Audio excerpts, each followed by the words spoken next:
Kick off, unpacking the phrase.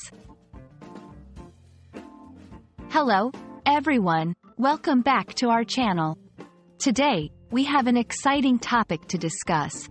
The phrase, kick off. This phrase is commonly used in English, and it has various meanings depending on the context. Whether you are a football fan, a project manager, or just someone looking to enhance their English vocabulary, this video is for you. So, let's dive in and explore the different ways we can use kick off. The term kick off is widely recognized in the realm of sports, particularly in football or soccer for our American viewers.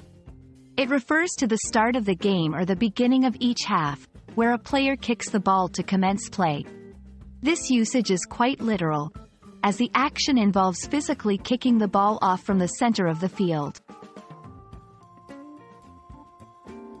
Moving away from sports, kickoff is also a term used in business and event planning. In this context, it denotes the start of a project, meeting, or event. For instance, a kickoff meeting is the initial meeting where the team discusses the project's objectives, plans, and deliverables. This is an essential part of project management, setting the tone and direction for the work ahead.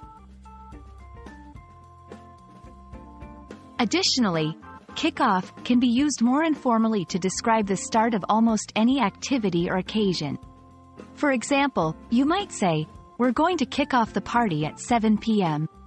In this sense, it's synonymous with phrases like start or begin. And there you have it, folks. We've covered the primary uses of the phrase, kick off. Whether you're hitting the football field, stepping into a meeting room, or just starting a fun night with friends, you now know how to use this versatile phrase.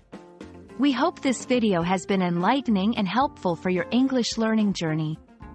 Don't forget to hit like, share, and subscribe for more content like this. See you in the next video.